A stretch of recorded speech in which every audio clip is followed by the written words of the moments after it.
আমার বিয়ে হয়েছিল একটু অল্প বয়সেই, মানে প্রায় 23-24-এর দিকে আমার বিয়ে হয়েছে।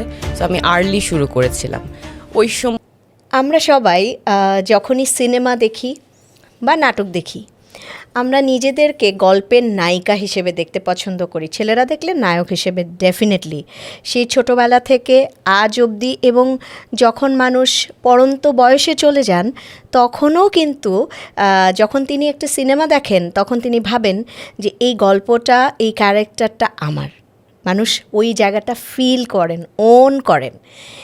এভাবেই হয়তো বা সিনেমার গল্পগুলো তৈরি হয়, সমস্ত জীবন্ত গল্প থেকে রূপ হয় একটি সাহিত্যিক সুন্দর প্রেজেন্টেশন। সো আমরা গল্পের নায়িকা হতে চাই। তো আজকে কেন আমি কথাগুলো বলছি, এই কথাগুলো বলার একটি কারণ, আমাদের সাথে একজন নায়িকা আছেন, গল্পের নায়িকা, যাকে আমাদের সবারই ভীষণ পছন্দের, ভালোবাসার, আদরের এবং বাংলাদেশের জন্য আমি বলবো সম্মানের একটি জায়গা সে ধরে রেখেছে এবং নতুন করে একটি সম্মানের জায়গা আরও অর্জন করে এসেছে।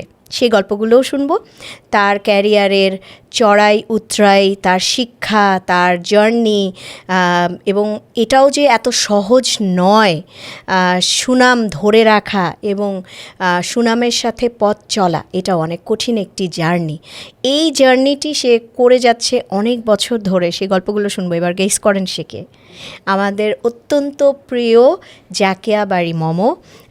নামটা পুরো ফর্মালি বলতে আমার খুব বেশি ভালো লাগলো না, আমি তো মমো, এবং ওর নাম আমার কাছে সেভ করা হচ্ছে আদরের ছোট বোন।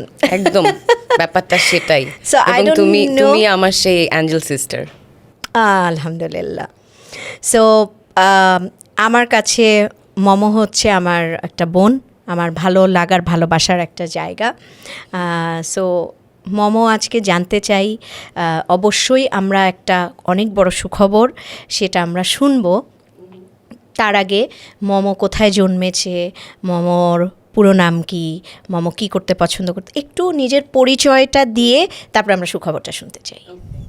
নাম আসলে সবসময় আমি আমার পুরো নামই ব্যবহার করেছি, জাকিয়া বাড়ি মমো। যখন ছোট ছিলাম আমার দাদা জাকিয়া নামটা রেখেছে, আর মমো নামটা আমার বাবার রাখা, আর বাড়ি টাইটেল। তো এইভাবেই বড় হয়েছি।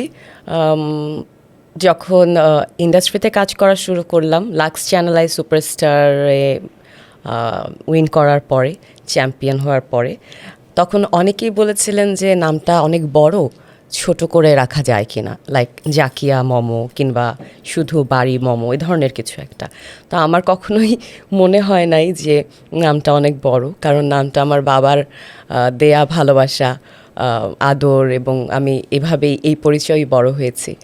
তো আমার পুরো নাম ধরেই আপনারা আমাকে চেনেন, সেই জন্য আমি আপনাদের প্রতি কৃতজ্ঞ যে আপনারা আমাকে ভালোবাসা দিয়ে যাচ্ছেন বলেই আমি এখানে এভাবে এই ভালোবাসাও পাচ্ছি। Thank you so much. আর আপু যেই জন্মটা কোথায় ছিল? জন্ম আমার ব্রাহ্মণবাড়িয়া শহরে। ব্রাহ্মণবাড়িয়া শহরকে আমরা এখন অনেকভাবে ডিফাইন করি, তাই না? কিন্তু ব্রাহ্মণবাড়িয়া শহরে আলাউদ্দিন খাঁর জন্ম, ব্রাহ্মণবাড়িয়া শহরে অদ্বৈত মল্লবর্মণ জন্মেছিলেন, ঋত্বিক ঘটক।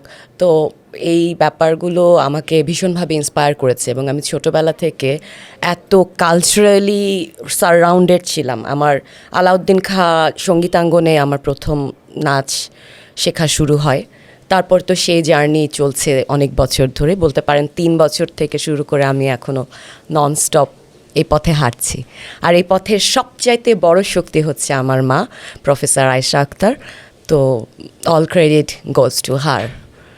আর আজকে আমাদের জন্য একটা আনন্দের দিন, কারণ আমাদের সিনেমা মাস্টার রেজওয়ান শাহরিয়ার সুমিত পরিচালনা করেছেন, এবং সেই মাস্টার সিনেমা নিয়ে আমরা ইন্টারন্যাশনাল রটারডাম ফিল্ম ফেস্টিভ্যালে ছিলাম। আপনারা যারা অনলাইনে ফলো করেছেন তারা জানেন আমরা সেখানে বিগ স্ক্রিন কম্পিটিশন উইন করেছি। তো সেই আনন্দটা আসলে অনেকখানি, কারণ ওখানে আমি দর্শকের সাথে একসাথে সিনেমা দেখেছি, দর্শকদের রিয়াকশান পেয়েছি, দেশি বিদেশি দর্শকরা যেভাবে আমাদের সিনেমার সাথে ইমোশনালি কানেক্ট করেছেন, অনেক অনেক কোয়ারিজ, তাদের অনেক কথা জানতে চেয়েছেন। এগুলা একটা মানুষকে ভীষণভাবে, বিশেষ করে আমরা যারা অভিনয় আবেগ করি, আপ্লুত করে দেয়। এক্স্যাক্টলি। আমার মনে হয় এই যে পরিশ্রম করে, ডাবিং করা ছিল ইংলিশে নাকি সাবটাইটেল দিয়ে তারা দেখেছে? সাবটাইটেলে দেখেছেন, আমরা তো আমাদের মতো করে বাংলাতেই অভিনয় করেছি, কিন্তু সাবজেক্টটা এত সার্বজনীন যে আমরা ছোট্ট একটা গ্রামের গল্পই বলেছি, কিন্তু সেই গ্রামের গল্পটাই আসলে ওয়ার্ল্ড পলিটিক্সের সাথে রিলেটেড, বা it's scale is so wide.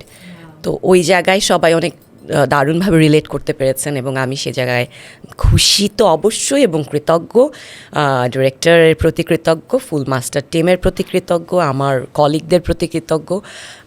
We had a wonderful journey together in Rotterdam. আমি আরেকটা কথা বলতে চাই, মমো যে প্ল্যাটফর্মের কথা বললো, Momo Lux channel I photo সুন্দরী থেকে মমো প্রথম হয়েছিল, দ্বিতীয় হয়েছিল বিন্দু, এবং তৃতীয় হয়েছিল বাঁধন।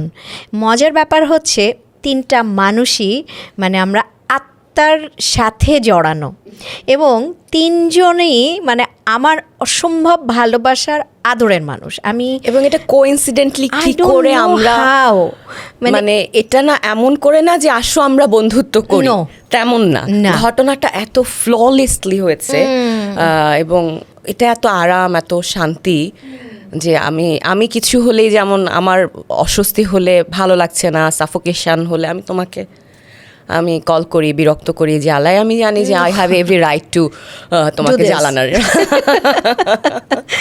না, আমি এটাই বললাম যে এই সিনেমাটিতেও বাঁধন এবং আমি একসাথে কাজ করেছে, দুজন একসাথে গিয়েছে, এবং এই পুরো ইউরোপ জার্নিটা আমি আর বাঁধন আপু আমাদের ধরো 20 বছরের ফ্রেন্ডশিপটাকে রিইউনিয়ন বলতে পারো, ধরনের রিকল করেছি আমরা। এবং আমার মনে হয় আমি প্রত্যেকটা পোস্ট, আমি মনে হয় আমি না এভরিডে ফেসবুকে ঢোকা বন্ধ করে দিয়েছি, কারণ অনেক নেগেটিভ ভাইব ফেসবুকে থাকার ফলে আমি ওগুলো আসলে নিতে চাই না।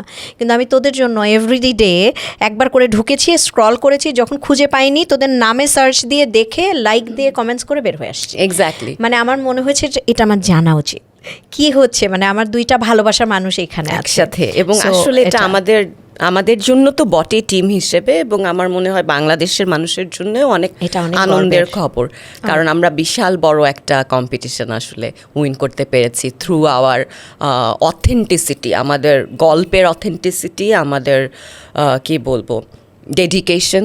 এবং হ্যাঁ, এটাকে আমি অবশ্যই বেস্ট গিফট বলবো আল্লাহর তরফ থেকে, ডেডিকেশনের জন্য। আলহামদুলিল্লাহ, এটি একটি দারুণ সুখবরের গল্প আমরা শুনে ফেললাম।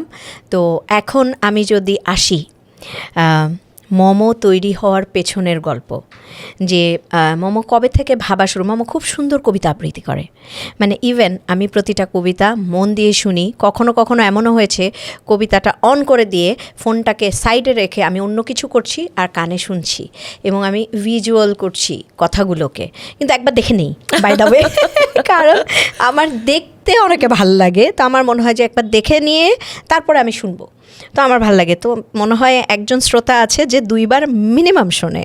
তাহলে কবিতা আবৃত্তিটাও কি লম্বা সময় চলতে পারে কিনা, এবং এটাও কন্টিনিউ করে যাওয়া সম্ভব কিনা?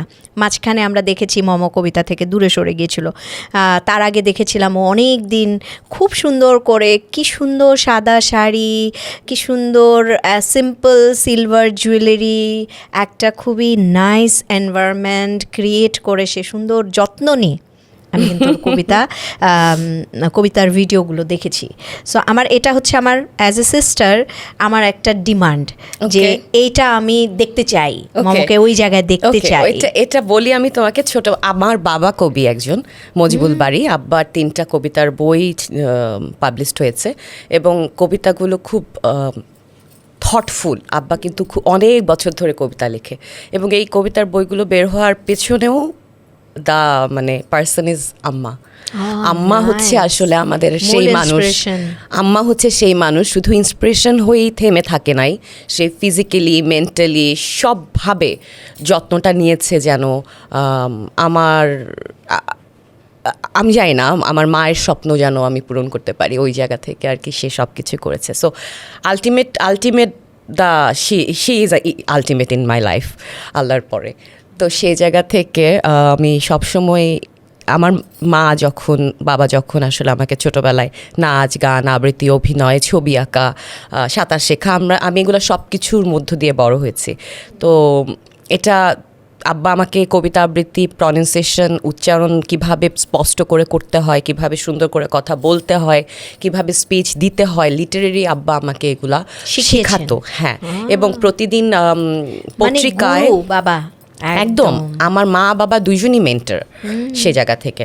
তো আমরা পত্রিকা খুলে এক পাতা করে জোরে জোরে রোজ পড়ে আব্বাকে শোনাতে হতো যে আমি শব্দগুলা ঠিক পড়ছি কিনা। এখন অনেকেই বলে আমি নাকি সুন্দর করে কথা বলি, কিন্তু এটা আসলে ওই ছোটবেলায় আব্বার প্র্যাকটিস আম্মার প্র্যাকটিস। এমনকি হোল্ডিং দেখে দেখে আব্বা বলতো জোরে জোরে উচ্চারণ করে পড়তো। তো আমি এখন দেখলাম এবার ইউরোপে গেলাম না, একটা মজার জিনিস যে আমি দূরের হোল্ডিংগুলো উচ্চারণ করে করে পড়ছি। তো ওই সময় আমার ঠিক এই কথাটা মনে হলো যে ছোটবেলায় I use to do that. অভ্যাসটা কোথাও রয়ে গেছে। এখন আবার অন্য একটা অপরিচিত জায়গায় গিয়ে সেটা নিজের অজান্তেই চলে আসলো সামনে। তো আমি এই যে কাজটা করি, মানে আবৃত্তির কাজটা, আমার বাংলাদেশে তো অনেক স্পেস কম, আমাদের স্পেস কম থাকার কারণে নাচের জন্য অনেক পরিশ্রম করার পরেও আমি নাচ শিখেছি টানা 10 বছর ব্রাহ্মণবাড়িয়া থেকে ঢাকায় এসে। এটাও আমার মা প্রতি সপ্তাহে আমাকে একদিন করে ঢাকায় নিয়ে এসে নাচ শেখাতো। তো আমার মার পেশেন্স এবং তার ডেডিকেশন লেভেলের কথা আমি আসলে বলে বোঝাতে পারবো না। She practically did it. আমি আন্টির সাথে তুই যখন ওমরায় গেলি আমি তার আগেই মনে হয় আন্টির সাথে কথা বললাম। আমি মুগ্ধ ছিলাম আন্টির সাথে কথা বলে, মানে ফর দ্য ফার্স্ট টাইম আমি ওনার সাথে কথা বলেছি। তো আমার এত ভালো লেগেছে তখন আমার মনে হয়েছে যে এরকম একটা মায়ের সন্তান দেখেই আজকে তুই হয়তোবা আল্লাহ তোকে এরকম একটা সুন্দর অনেক কিছু গুছিয়ে তোকে তৈরি করেছেন।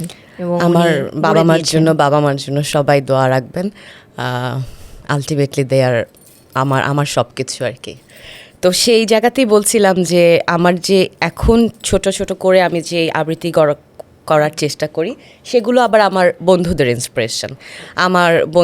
আমাদের একটা বন্ধু গ্রুপ আছে, যে গ্রুপটার আমরা সেই যে ফার্স্ট ইয়ার থেকে আমাদের ফ্রেন্ডশিপ হয়েছে, এই এত বছর চলে যাচ্ছে, প্রায় 20-22 বছর হয়ে গেছে আমাদের ওই ফ্রেন্ডশিপ এখনো আছে। কি করেছে এটা অনেকেই জানে, অনেকে জানে না। পড়াশোনা করেছি আমি জাহাঙ্গীরনগরে ড্রামা অ্যান্ড ড্রামাটিক্সে মাস্টার্স করেছি, এমফিল করেছি, এখন হায়ার স্টাডিজ পিএইচডি করার চেষ্টা করছি। লেটস সি আল্লাহ কতখানি আমাকে সামনে এগিয়ে নিয়ে যায়, দোয়া করবে আলহামদুলিল্লাহ। তো আমার বন্ধুদের ইন্সপিরেশনই আসলে এই ছোট ছোট করে ভিডিওগুলো করা। তো ওরা আমাকে বলে যে do something new, don't be in your comfort zone always, comfort zone থেকে বেরো, একটু কিছু আলাদা কর।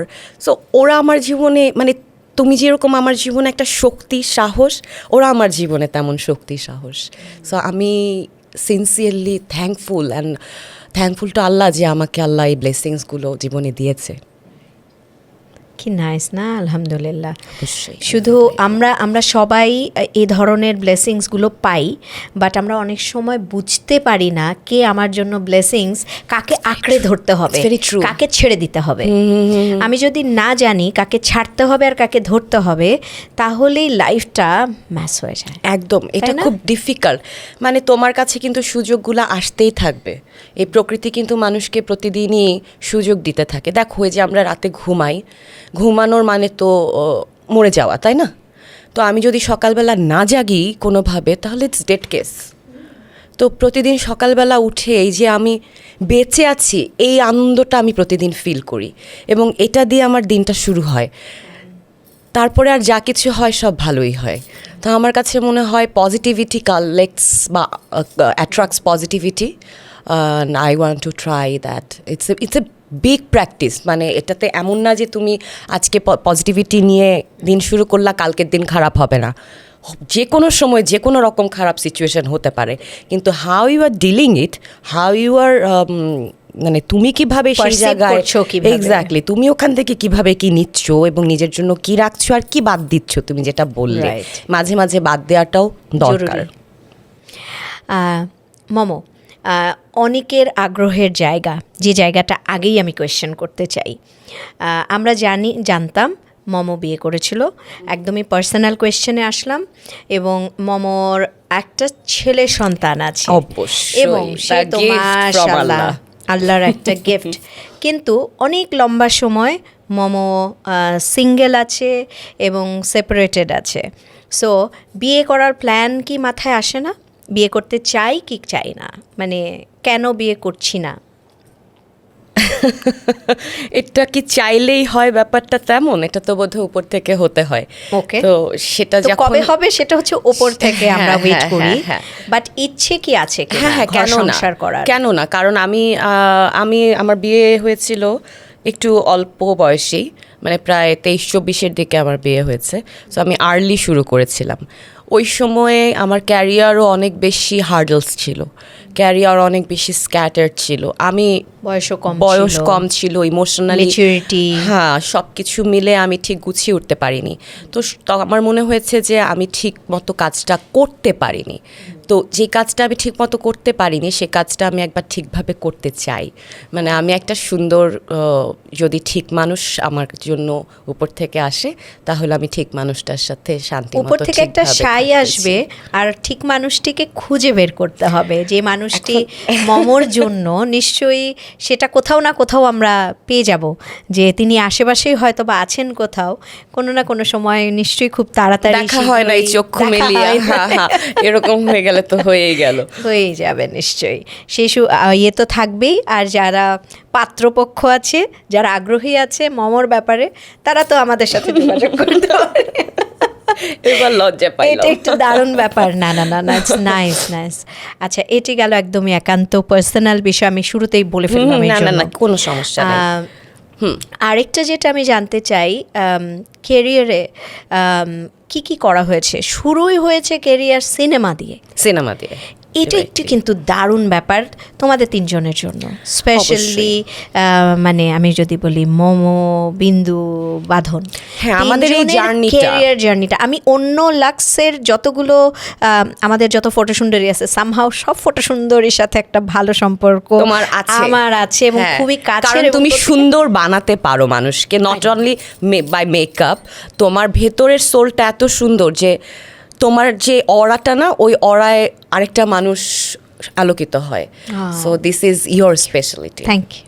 তো আমি দেখেছি যে এই অন্যরা কেউ এই ব্লেসিংসটা পায়নি। তৌকির ভাইয়ের একটা সিনেমা, হুমায়ুন আহমেদ স্যারের ওনার প্রথম সিনেমা, সো ওইখানে অভিনয় করার এই সুযোগ, এই চান্স মানে কেউ কিন্তু পায়নি, বাট তোমরা তিনজনই পেয়েছো। এটা একটা অনেক বড় ব্যাপার। সো ওই যে শুরুটা হলো, কিক করে স্টার্ট হলো লাইফ, এটা কেমন ছিল? ওইটা একদমই আসলে আমি তখন জাহাঙ্গীরনগরে ড্রামাটিক্স ডিপার্টমেন্টে কেবল ভর্তি হয়েছি। তো তখনই প্রচার চলছিল যে লাক্স চ্যানেলের সুপারস্টার দারুচিনি দ্বীপের নায়িকার খোঁজে, এটা ছিল ওই সময় ট্যাগলাইন। তো আমি নাচ গান আবৃত্তি অভিনয় ছোটোবেলা থেকে করে আমার বাবা মার উৎসাহেই করে বড় হয়েছি, ওদের পরিশ্রমের কারণেই। কিন্তু তারপরও আমাদের সোসাইটি তো ইনসিকিউর নানাভাবে, মেয়েদের জন্য আরও বেশি, এটা সত্যি, সবখানে ইনসিকিউরিটি আছে, আমাদের আর একটু বেশিই আছে। তো সেই জায়গা থেকে আমার বাবা মা চিন্তা করছিল যে মেয়ে যদি ড্রামাটিক্স ডিপার্টমেন্টে পড়ে, কি হবে তার ভবিষ্যৎ, কি করবে তার ক্যারিয়ার, কিভাবে মেয়ের ভালো জীবন হবে, ভালো বিয়ে দিবে, এই ধরনের চিন্তাভাবনা তো বাবা আমাদের খুব কমনলি থাকে, সবার প্রথম আসে। এবং আমাকে আবার বাবা মা অনেক যত্ন করে বড় করেছেন। তো সেই জায়গায় কখনোই তারা চান নাই যে আমার কোনো আনকমফোর্টেবল সিচুয়েশন তৈরি হোক জীবনে। যাই হোক, ওগুলো তো পার্ট অফ লাইফ। তো জাহাঙ্গীরনগর ড্রামাটিক্সে ভর্তি হওয়ার পারমিশনটা আমাকে আসলে একটু জোর করেই পেতে হয়েছিল, মানে আমাকে জোর করতে হয়েছিল যে হ্যাঁ আমি ড্রামাটিক্সে করব। তো কেন আমি সেটা করতে চেয়েছি, কারণ এই কাজটার সাথে আমি ছোটোবেলা থেকে শিখে অনেকটা সময় আমি অলরেডি ইনভেস্ট করেছি। আর বাংলায় পড়ে ব্যাংকে আমি জব করতে চাই নাই। আমি সেই কাজটাই করতে চাই যে কাজটা আমি ভালোবাসি, এবং আমি বলবো যে আই এম ফরচুনেট এনাফ যে আমি যে সাবজেক্টে লেখাপড়া করেছি সেই সাবজেক্টটা নিয়ে কাজ করার সুযোগ পাচ্ছি professionally. So my passion and profession একটা সুতায় গাঁথা হয়ে গেছে। তো সেই জায়গাতে যখন দারুচিনি দ্বীপের অভিনয়ের সুযোগটা আসলো, তখন আমার বাসা থেকেই আমাকে বলল যে এখন কেন যাচ্ছ না, যাও, একটু রাগ করেই বললো তো যাও, এখন তুমি তো অভিনয় করার জন্য অস্থির হয়েছিল, যাও এখন অভিনয় করতে যাও, কি দারুণ। পারবে। ওকে, হ্যাঁ, আমি কি এখানে গেলে হবে? আমার নিজের সম্পর্কে আর ব্যাপারটা কি ভালো ছিল না, নামটাই এত সুন্দর ছিল। নামটাই এত সুন্দর ছিল। আমার কাছে দারুচিনি মনে হয়েছে দ্বীপের নায়িকার আজ অবধি খোঁজে। যত সিনেমার নাম শুনেছি এই সিনেমার নাম অনেক টাচি, একদম আমাদের আর এত আর্টিস্টিক, হ্যাঁ, এত সুন্দর মানে করে শুনলে জিনিসটা মনে হয় হয়েছে। আমি ওই দ্বীপটা দেখতে চাই। আর আমাদের চাইল্ডহুড মেমোরির সাথে আছে, আমরা গল্পগুলো আগে পড়েছি, তো আমাদের খুব ইমোশনাল কানেকশন আছে এক ধরনের। তো ফ্যামিলি থেকে যখন বললো যে যাও ও কম্পিটিশন অ্যাটেন্ড করো, আই ওয়াজ নট কনফিডেন্ট, কারণ মফস্বল শহরে আমি বড় হয়েছি। একটা কথা আমাকে ভীষণ শুনতে হয়েছে, মেয়েটা দেখতে মিষ্টি কিন্তু কালো। তো এইটা শুনতে শুনতে শুনতে শুনতে শুনতে কি হয় আমাদের, তুমি যখন একটা কথা বলতে থাকো একজন মানুষকে কন্টিনিউয়াসলি, সেটা সত্য হোক বা মিথ্যা হোক, ওটা তুমি বিশ্বাস করতে শুরু করো। তো আমি বিশ্বাস করতে শুরু করেছিলাম যে আমি দেখতে ভালো না, আমি কালো, আমাকে দিয়ে আসলে কিছু হবে না। হ্যাঁ, আমি আমার মতো করে যাচ্ছি, আমাকে দিয়ে এগুলো কিছু হবে না। তো তখন বাসা থেকে আব্বা যখন বললো, তো আমি বললাম যে কী বলো তুমি, সুন্দরী কম্পিটিশান, আমি হবে না আমাকে দিয়ে। তো বলছে না, এটা সুন্দরী কম্পিটিশান না, এটা ট্যালেন্ট হান্ট, এখানে অভিনয়ের সুযোগ আছে, তুমি যেহেতু অভিনয় পড়ছো সেজন্যই তোমাকে জানানো। বললো মা না বাবা? মজার ব্যাপার আরও যেটা হচ্ছে, আব্বাই কিন্তু ভেটো দিয়েছিল জাহাঙ্গীরনগরে পড়ার ক্ষেত্রে, কিন্তু এই কম্পিটিশানটা আবার আব্বাই আমাকে ইন্সপায়ার করেছে। আম্মা আমাকে ফোন দিয়ে বলছে যে তোমার আব্বা বলছে এটা করতে, কারণ তখন আমি তো রাগ করে বাসা থেকে হোস্টেলে গিয়ে থাকতেছি, সেই সময়ে একটু রাগ মানভিমান চলছিল আমাদের বা মা বাবার সাথে।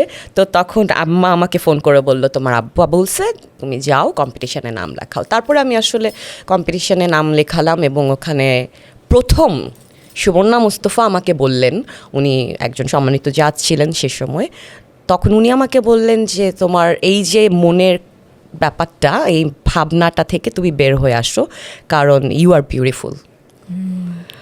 তো এই একটা লাইন, হ্যাঁ, এবং ওনার মুখ থেকে এই লাইন, তো আমার জন্য এটা অনেক ইম্প্যাক্টফুল ছিল। এবং এই লাক্সারি জার্নিতে আই এম সো ফরচুনেট, আমার এত এত গুণী মানুষের সাথে কাজ করার বা লেসন নেওয়ার সুযোগ হয়েছে।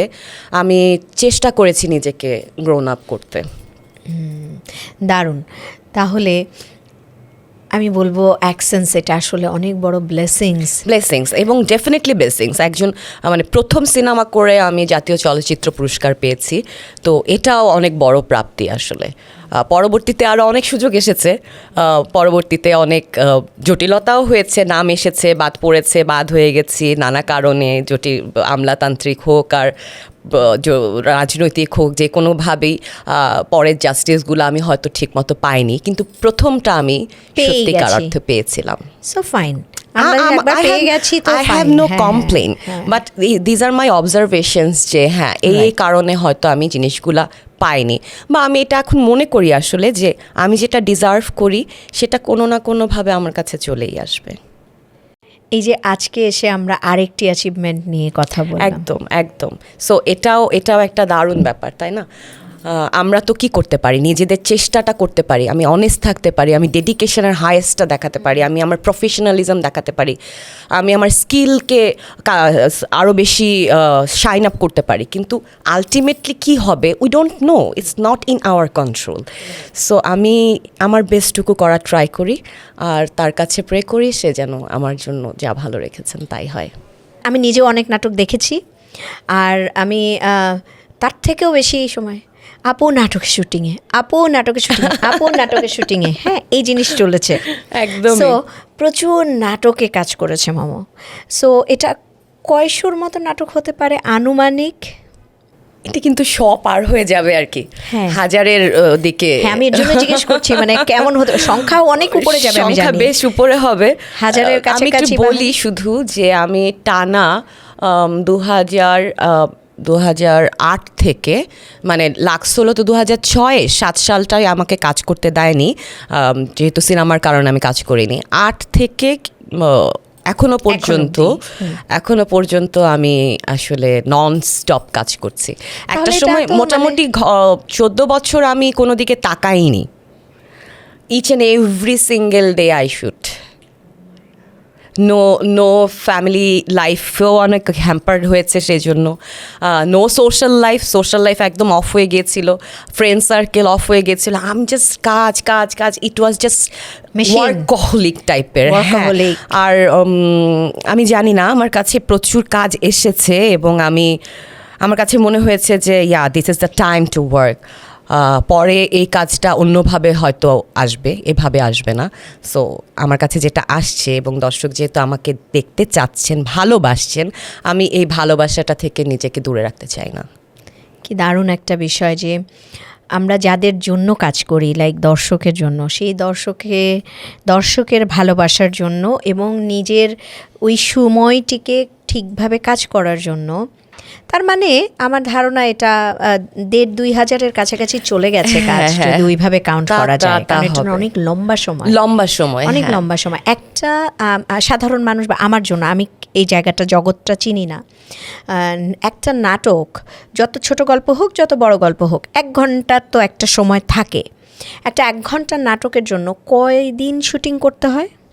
অনেক রকম টাইমে। আমরা 1 ঘন্টার নাটকে কখনো 4 দিন শুটিং করেছি, কখনো 5 দিন করেছি, 2 দিন করেছি। এমনও সমস্যায় বাজেট কমের কারণে কিংবা টাইম মিলছে না বলে একদিনে হ্যাট্রিক শ্যুট করেছি। ভোর থেকে সারা রাত শ্যুট করে আবার ভোরে গিয়ে কাজ শেষ হয়েছে। তো এরকম টানা 48 ঘন্টা একটা চেয়ারের মধ্যে বসে থেকে শ্যুট করেছি। এরকম অনেক সময় পার হয়েছে, অনেক। অ্যান্ড এই ইন্ডাস্ট্রিতে আমি কি বলবো, আমাদের ছোট ইন্ডাস্ট্রি ইন এ সেন্স আমরা বাজেটে ছোট, কিন্তু আমরা এত পরিশ্রমী। আর আমি সকলের প্রতি গ্রেটফুল থাকতে চাই, গ্রেটফুলনেস আমি প্রকাশ করতে চাই, এই কারণে কৃতজ্ঞতা জানাতে চাই যে এই যে প্রতিটা ছোট্ট ডট মেলে যে লাইনটা তৈরি হয়েছে, সেই লাইনটা আজকে আমাকে এখানে দাঁড় করিয়েছে। তো আমি এভরি সিঙ্গেল পার্সনের কাছে কৃতজ্ঞ। নাটকের গল্প আমরা শুনলাম যে কতটা পরিশ্রম। মনে কি হয় যে এই নাটক যারা করে, মানে আমার কাছে যেটা মনে হয় সত্যি কথা, আর্টিস্টদের জন্য আমি একটা জিনিস বিলিভ করি যে এর থেকে কঠিন কাজ পৃথিবীতে আর কিছু নেই। এটা বিলিভ করি। কেন? না, এটা অনেক কঠিন। আমার মনে হয় এর থেকে আমাকে আর্কিটেক্ট শেখালে আমি খুব সহজে বিল্ডিং বানিয়ে ফেলতে পারবো। আমাকে যদি রাজমিস্ত্রির কাজ দেওয়া হয়, ওটা অনেক কঠিন, ওজন উঠাতে হবে, এই করতে হবে, আমি মনে হয় ওটা করে ফেলতে পারবো। আমি যে কোনো কাজ করে ফেলতে পারবো। যেমন এই কাজ কোনো দিন করা সম্ভব নয়। কেন? আমার কাদার মুড নেই, আমাকে কাঁদতে হবে। আমার হাসার মাইন্ড গেম। এমনও কতদিন গিয়েছে যে I am not okay to do any kind of shoot. ধরো 103 ডিগ্রি জ্বর, আমি দাঁড়াতে পারছি না লিটারেলি, কিন্তু আমি কমিটেড, কারণ আমার সাথে আরও 50টা মানুষ জড়িত।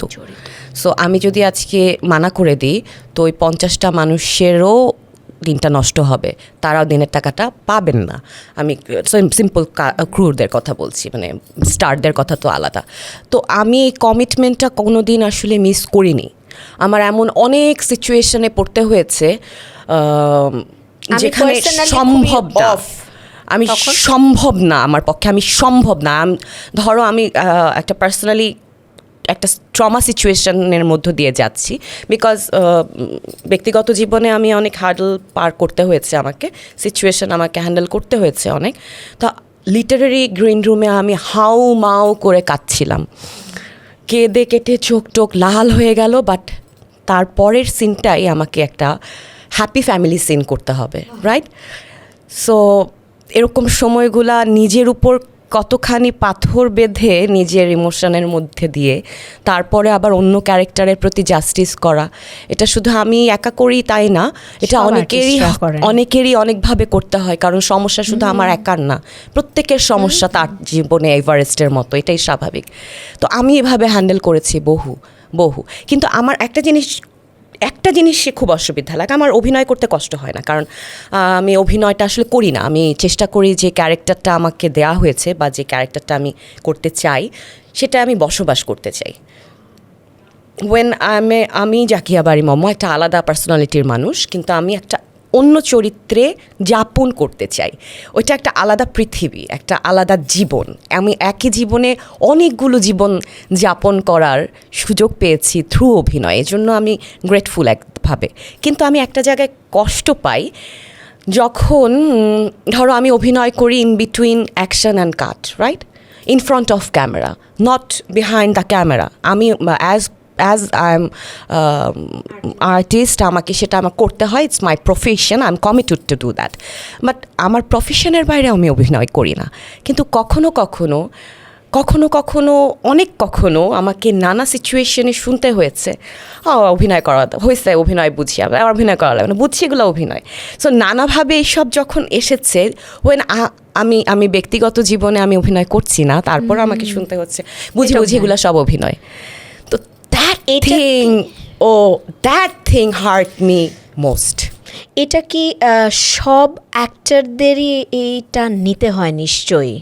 জানি না, অনেক আগে একটা পত্রিকায় পড়েছিলাম, দিলদার ছিলেন আমাদের সিনেমার একজন কমেডি চরিত্র অভিনয় করতেন, খুবই দারুণ অ্যাক্টর, এবং উনি হিউজ পপুলার একজন অ্যাক্টর ছিলেন। তো ওনার একটা ইন্টারভিউতে পড়েছিলাম যে উনি কোনো একটা ওনার আত্মীয় মারা গিয়েছিল, ওখানে উনি ওই আত্মীয়ের জন্য শোক প্রকাশ করছিলেন, কাঁদছিলেন, আর ওনার কান্না দেখে ওনার চারপাশের লোকজন হাসছিল, কারণ ওরা মনে করছিল দিলদার কাঁদতে পারে না। Oh my goodness, that is the point I want to share, যে এই যে আমরা তো অভিনয় করি না, অন্য একটা চরিত্র পোর্ট্রেট করি, যে চরিত্র দেখে হয়তো হাজার ছেলে প্রেমে পড়ে গেল আমার, অনেকে অনেক রাগ করে ফেললো, অনেকে অনেক রকম ইমোশন ফিল করলো, কিন্তু ওইটা আমি না। ওইটা স্ক্রিনের ওই চরিত্রটা, ওই গল্পের একটা চরিত্র মাত্র, ওইটা আমি না। আমার ব্যক্তিগত জীবনে অনেক কিছু আছে, আমার রাগ, দুঃখ, আনন্দ, অভিমান, ভালোবাসা, অন্য সাধারণ সব মানুষ যা ফিল করে আমিও সেভাবে ফিল করি। হ্যাঁ, আমি কিভাবে ডিল করি that is different, but feel তো আমিও করি, বিং হিউম্যান বিং। তো সেই জায়গা থেকে এই ধরনের কথা কখনো যদি ফেস করতে হয়েছে আমাকে, তখন আমার কষ্ট হয়। এটা অনেক কষ্টকর কথা আসলেও, কারণ আমি ব্যক্তি মানুষ, আমারও অধিকার আছে কষ্ট পাওয়া, আমার অধিকার আছে হাসা, আমারও অধিকার আছে ভালোবাসা, আমার আবেগ দেখানোর অধিকার তো আমার। আর আমি যদি দেখাই আর যদি বলে এটা রিয়েল না, তুমি অভিনয় করো, তখন না এটা তুমি যে অবশ্যই কথাটা বলে তাকে আর উত্তর দেওয়ার কিছু নাই, কারণ যে সেই বলতে পারে যে বোঝেই না, আর যে বোঝেই না, আর যে চেনেই না, তার থেকে দূরেই থাকা ভালো। ট্রু, একদম ট্রু। আমি যদি জিজ্ঞেস করি, মানুষ চেনা কতটা সহজ, কতটা কঠিন? মানুষ চেনা দায়। এক কথায় উত্তর, মানুষ চেনা দায়। এখনকার সময় আরও দায়। আমরা 90s কিড, আমরা একটা ইমোশনাল অ্যাটমসফিয়ার, তুমি খেয়াল করে দেখো, আমি মফস্বল শহরে বড় হয়েছি, আমি একটা ইমোশনাল সারাউন্ডিংসের মধ্যে বড় হয়েছি, বড় ফ্যামিলিতে বড় হয়েছি, যৌথ পরিবার, নানা খালা, মামা, চাচা, কাজিন, দাদা, দাদি, মানে ভরপুর ইমোশন, নানা রকম ইমোশনের শাসন, বিভিন্ন সাইডে শাসন, আদর, ভালোবাসা, কোনোটাই কম ছিল না, রাইট? তখন ওইটা অনেক বেশি হিউম্যান কানেক্টেড ছিল। কিন্তু এখন আমরা যারা 90s কিড, আই থিঙ্ক আমরা হচ্ছি দ্যাট লাস্ট জেনারেশন যারা কিনা ওই অ্যানালগের ওই টাইমটাকেও রিলেট করতে পারে, এখন ডিজিটালে এসেও অ্যাডজাস্ট করার চেষ্টা করছে। তো দো ইটস টাফ ফর মি, এখন মানুষ চেনা আরও দায়, কারণ এখন মানুষ অনেক বেশি মেকানিক্যাল, মানুষকে ট্রাস্ট করা এখন অনেক বেশি ডিফিকাল্ট, মানুষের এখন অনেক মাস্ক ফেসে অনেক। আমি অভিনয় করি, আমার প্রফেশন এটা, আমার ইন ফ্রন্ট অফ ক্যামেরা আমি অভিনয় করি, সেটা আলাদা কথা, কিন্তু যারা আসলে অভিনয় করে না তারাই অনেক বেশি অভিনয় করে আমাদের চারপাশে এখন। সো মানুষ চেনা দায় থেকে আরও বেশি কিছু হয়ে যাচ্ছে। আরেকটা জরুরি বিষয় হচ্ছে 90s-এ আমরা ইমোশনগুলোর আউটপুট দেখেছি। কেউ যদি কাউকে অতিরিক্ত ভালোবাসতো তখন এমনও হয়েছে রক্ত দিয়ে চিঠি লিখতো, মানে এই যে বোঝানো যে তোমাকে আসলে বুঝতেই হবে আমি তোমাকে কতটা ভালোবাসি। হ্যাঁ। আর এখন তো কোথায় না, চলে গেছে, তখনকার ইন্টেন্সিটি ওয়াজ ডিফারেন্ট, রাইট? আর ভালোবাসলে একটা মানুষ কেন ইন্টেন্স হবে না আমি সেটাও জানি না, এটা আমার যুক্তিতে কুলায় না। হ্যাঁ, আমি ইমোশনটা হয়তো সব সময় সব জায়গায় সবার জন্য দেখাবো না, কিন্তু যাকে আমি ভালোবাসি বা যাকে আমি যত্ন করি, যে আমার খুব কাছের আপন, তার জন্য তো আমার ইমোশন থাকবে সব সময়। সো এখন আমার কাছে কি মনে হয় যে এখানে কি এই ইন্টার রিলেশনশিপ, স্পেশালি যদি আমি ভালোবাসার জায়গাটাকে বলি, বাবা মা ভাই বোনের ভালোবাসাটা দ্যাটস ডিফারেন্ট, বন্ধুর ভালোবাসা দ্যাটস ডিফারেন্ট, কিন্তু এই সম্পর্কটার জায়গায় একটা বিষয় যেটা আমার মনে হয় মেইন ঘাটতিটা কি আসলে সম্মানের? একজন আরেকজনকে রেসপেক্ট দিতে শিখেনি বা দিতে পারছে না, বা খুবই ফ্রিকোয়েন্টলি আমি চাইলেই অ্যাভেলেবল আমার পাশে গার্লফ্রেন্ড পেয়ে যাই বা বয়ফ্রেন্ড পেয়ে যাই। অপশনস তো এখন অনেক বেশি, তাই না? তুমি একটা জিনিসের জন্য লেগে থাকতে হচ্ছে না এখন আর। হ্যাঁ, যে হ্যাঁ আমি ইহাই চাই, আমি ইহাকেই পাইলাম, এই যে একটা স্বস্তি, এই যে একটা তৃপ্তি, সেটার জার্নি অনেকে করতেই চায় না, কারণ লটস অফ অপশন, সময় কেটেই যাচ্ছে। ওকে ফাইন, কেউ জীবনকে যদি এভাবে দেখে তো হতে পারে, কিন্তু এই যে জায়গাটা রেসপেক্ট আমি আমার নিজেকে কতখানি করছি, দ্যাটস মোস্ট ইম্পর্ট্যান্ট। আমি যদি নিজেকে রেসপেক্ট না করি তাহলে আমি কাউকে কোনোদিন রেসপেক্ট করতে পারবো না, এবং রেসপেক্ট আমি আসলে চাইতেও তখন পারবো না। সো ওই জায়গা থেকে আগে আমাকে সম্মান দিতে হবে। রেসপেক্ট খুব ইম্পর্ট্যান্ট, সেলফ রেসপেক্ট দিয়ে যেটা শুরু হয়। আরেকটা জিনিস ওটা আমি মানে আসলে কথা বললে শেষ হবে না, এত কথা জমে আছে, মানে এত কথা বলার আছে সত্যি কথা। স্পেশালি আমার মনে হয় এখনকার টিনদের জন্য, এখনকার যে বাচ্চারা বড় হচ্ছে, ইয়াং বেবি যারা, মানে বাচ্চা আমাদের কাছে, আমাদের বাচ্চা, এদের জন্য আসলে অনেক কথা বলার আছে। আমরা আরেকদিন আড্ডা দিব এদের জন্য, বিকজ আমরা যেহেতু 90s দেখে বড় হয়েছি, আমরা সত্যি কথা শেষ গ্রুপ যারা আসলে সব পেয়েছে, যারা ফুল আবার ইমোশনাল ফুল দুটোই।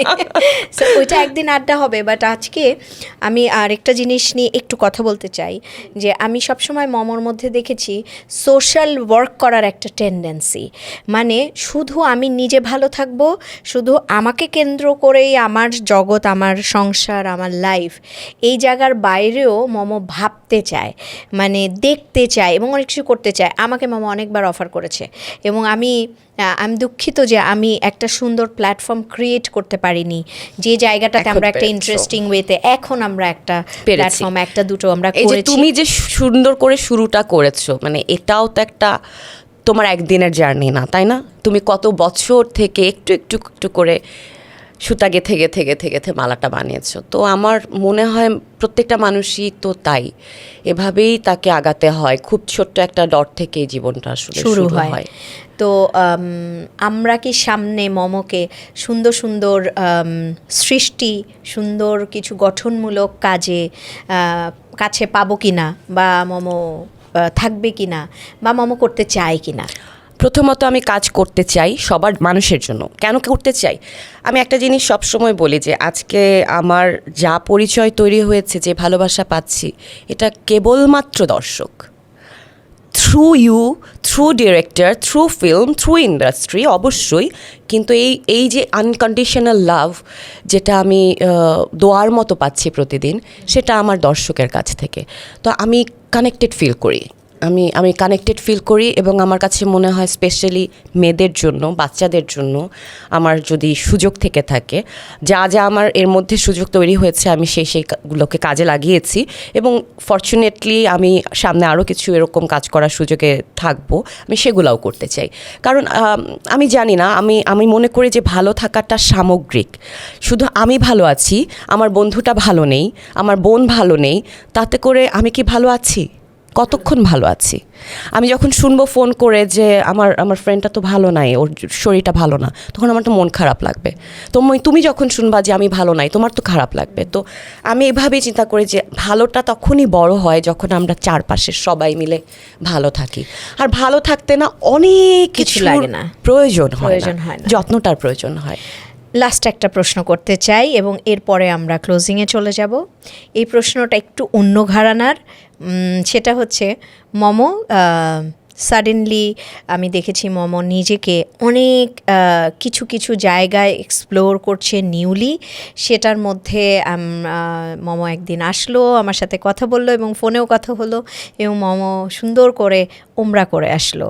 এবং এটা আমি জানি না মমো কজনকে জানিয়েছে বা কে জেনেছে কে জানেনি, আই ডোন্ট নো। আমার কাছে প্রতিনিয়ত আমার মনে হয়েছে আমাকে যত ছবি মমো পাঠিয়েছে এটার মধ্যে আমি নিজেই বেশ কিছু স্টোরি দিয়ে ফেলেছি। তাতে কে জানলো না জানলো আই ডোন্ট মাইন্ড, বাট আমি চেয়েছি যে এটা আমাদের সবার একটা লক্ষ্য, যে আমরা সবাই জীবনে একবার এই এক্সপেরিয়েন্সটা করতে চাই, এই জমি ওই ভূমিতে যেতে চাই, আল্লাহর ঘরের সামনে দাঁড়াতে চাই, নিজেকে দেখতে চাই। এটা আমার মনে হয় সবার এন্ড একটা চাওয়া। তো সেই চাওয়ার জায়গা থেকে মোমো চলে গেছে। তো আমি এত হ্যাপি ছিলাম যে আমি আমার ইমোশন কন্ট্রোল করতে পারিনি। তো আমি চাইবো যে এটার যে এক্সপেরিয়েন্স ছিল বা মোমো কতটা শান্তি পেয়েছে ওখানে গিয়ে, এবং আসলে মোমো কী নিয়ে আসতে পেরেছে, কেন গেছে, মানে এটা তো ফ্যাশনের পার্ট হতে পারে না, এটা তো দেখানো কিছু হতে পারে না। তাহলে আসলে বিষয়টা কী ছিল?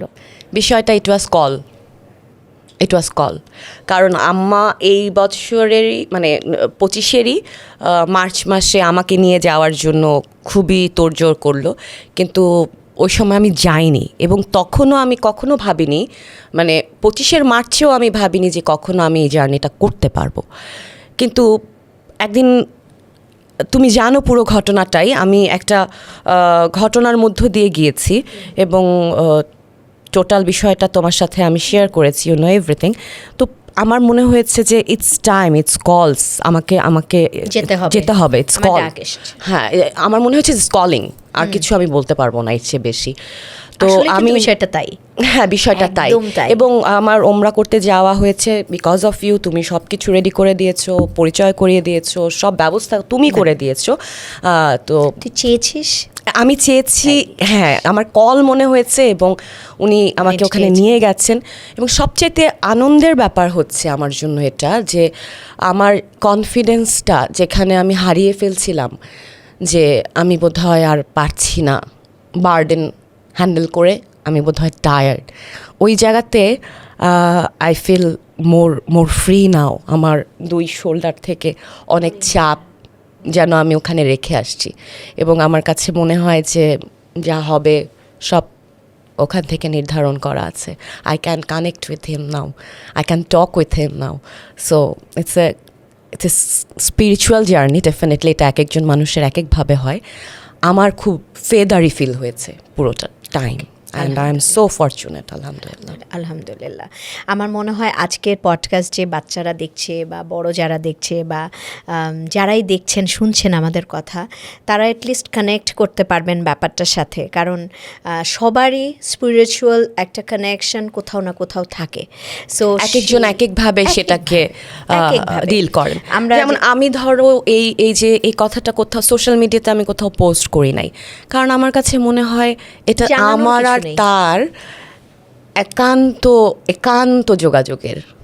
এটা কেউ জানলেও ক্ষতি নাই, না জানলেও অসুবিধা নাই। তো আমি বললাম না, আমি এত খুশি হয়েছি, খুশি হয়ে আমি স্টোরি করে ফেলেছি। হ্যাঁ, মানে এই কানেক্টিভিটি যখন আমি ফিল করি, তখন আমার কাছে মনে হয় ইয়েস, আই এম ফুলফিলড। আলহামদুলিল্লাহ। নাইস, আলহামদুলিল্লাহ। মোমো, আমার মানে আমি কি বলবো, আমার শেষ করতে ইচ্ছে করছে না, আরও কত গল্প বাকি রয়ে গেল। নিশ্চয়ই পরে আরেকদিন গল্প হবে, এবং আমরা কিছু কাজও করব, যে কাজগুলোর মধ্যে দিয়ে কিছু মানুষ উপকৃত হবে। একজন মানুষ উপকৃত হলে চলে যাবে। একদম আমারও ইচ্ছা তাই। অনেক হয়তো আমার সাধ্যে অনেক নাই, আমার সাধ্যে একটাই ডট আছে, আমি সেটাই করতে চাই। যেন লাইনটা যখন তৈরি হবে তখন ওই একটা ডট যেন আমার থাকে। দারুণ একটি কথা বললি, আমার কাছে ডটের স্টোরিটা খুব ইন্টারেস্টিং লাগলো, এটা আমার জন্য আজকে লেসন ছিল। Thank you Momo. Thank you. আমি তোমাকে আরও একটা ছোট্ট করে রিলেট করতে চাই, অ্যাড করতে চাই এটার সাথে, যে I want two be kind. মানে আমরা মানুষ ভাবি না আমরা স্বনির্ভর, কিন্তু সম্ভবত এই জায়গাটাতে আমরা সবচাইতে বড় ভুলে আছি। মানুষ স্বনির্ভর না, মানুষ প্রতি মুহূর্তে পরনির্ভর। আত্মনির্ভরশীলতা, কনফিডেন্স সেটা আলাদা কথা, কিন্তু মানুষ একা আসলে অনেক কিছু বা কিছুই করে উঠতে পারে না। একটা গরুর বাচ্চা বা একটা যে কোনো প্রাণী ডিম ফুটলেই পাখিটার বাচ্চাটা ছোট ছোট করে খাওয়ায়, সে উড়ে চলে যায়। গরুর বাচ্চাটা হওয়ার পরেই লাফ দিয়ে একটু পরেই সে দৌড়াতে শুরু করে। মানুষের বাচ্চা কিন্তু পারে না, তাকে প্রতি মুহূর্তে তার ফ্যামিলির, আদার্স, তার ফ্রেন্ড, তার সোসাইটির সাপোর্টের দরকার হয়। তো আমি সেই জায়গা থেকে বলতে চাই যে দ্যাট কাইন্ডনেস আমরা যেটা ডে বাই ডে প্রযুক্তির কারণে লুজ করছি, আমাদের মোরাল ভ্যালুসগুলোকে আমরা অনেক বেশি যেতে দিচ্ছি, আমাদের পপুলারিটি বলো বা আমরা নানা রকম সোশ্যাল ফাঁদে পড়ে মোরাল জায়গাটা, হিউম্যান কোয়ালিটির জায়গাটা চর্চা করতে আমরা আজকাল একটু পিছিয়ে যাচ্ছি। সেই জায়গাটায় আমি নোট ডাউন করতে চাই যে কাইন্ডনেস সাচ এ থিং, যেটা আসলে তুমি মানুষের জন্য যদি করো, তুমি হয়তো সেখান থেকেই পাবে তেমন না, কিন্তু প্রকৃতি তোমাকেও কোথাও না কোথাও রিটার্ন করবে। সো কাজ মানুষকে রিটার্ন করে, আর কাইন্ডনেস থাকতেই হয়। না হয়তো এই গ্রেটফুলনেস আমি কোথায় আসলে জানাবো যে আমি প্রতিদিন ঘুম থেকে উঠে যে আমি জেগে উঠছি, এই প্রকৃতি আমাকে বাতাস দিচ্ছে, আমাকে কেউ নাস্তা বানিয়ে খাওয়াচ্ছে, কেউ আমাকে ড্রাইভ করে নিয়ে যাচ্ছে। Every collective work, thankful to every that person যারা প্রতিদিন আমার সাথে থাকছেন, আমার চারপাশে থাকছেন, আমাকে সাহস দিচ্ছেন। যদিও কাইন্ডনেস যেহেতু ফ্রি, সো কাইন্ডনেসকে মানুষ অবমূল্যায়ন করে। হ্যাঁ, ফ্রি জিনিসের ভ্যালু নাই আমাদের দেশে, কিন্তু it is what it is, যেটা তুমি করবা সেটা তুমি পাবা। রাইট, দারুণ। আমি মুগ্ধ হয়ে কথাগুলো শুনছিলাম। একজন আর্টিস্ট, তার দেখার চোখ কতটা সুন্দর হয়। সাধারণ মানুষ হয়তো বা দেখে, গুছিয়ে বলতে পারে না বা গুছিয়ে দেখাতে পারে না।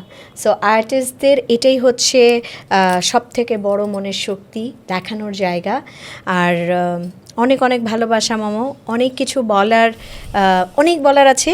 আমার মনে হয় আই ক্যান ফিল ইট না, ভালোবাসা এবং যত্ন, ইটস আ ফ্রিকোয়েন্সি, এটা ফিল করা যায়। এটা মুখে বলাটা জরুরি, ভালোবাসি শুনতে ভালো লাগে, কিন্তু ভালোবাসি এটা কর্মে প্রকাশ করাটাই হচ্ছে আসল ভালোবাসা। রাইট। সো আজকে তো আসলে আমাদের গ্লো উইথ আফরোজা পডকাস্টে আসার জন্য অনেক অনেক অসংখ্য ধন্যবাদ, অনেক ভালোবাসা। আর আজকে যারা তোকে শুনেছে তাদের জন্য যদি কিছু একটা বলতে পারিস যে আদর্শটা তুই মেনটেন করে আজকে মোমো হয়েছিস। আমার কাছে একটা লিওনার্দো দা ভিঞ্চির একটা কোটেশন খুব মনে লাগে, simplicity is the ultimate elegance. তো আমার জীবনকে আমি সিম্পল রাখতে চাই, আমি সিম্পলভাবে বাঁচতে চাই, সিম্পলিসিটির সাথে নিজের জীবনের সামনের পথ চলতে চাই, উইথ কনফিডেন্স, উইথ ইয়োর দোয়া, ভালোবাসা। আর আপনাদের সবার জন্য শুভকামনা, ভালোবাসা জানাতে চাই। বলার কথা অনেক, কিন্তু সময়ের জন্য আমরা শুধু এতটুকুই বলতে চাই, নিজের যত্ন করবেন, নিজের পরিবারের যত্ন করবেন। যে আপনার যত্ন করে আপনি তার যত্ন করবেন। ভালো থাকবেন সবাই। দারুণ, ধন্যবাদ আপনাকে।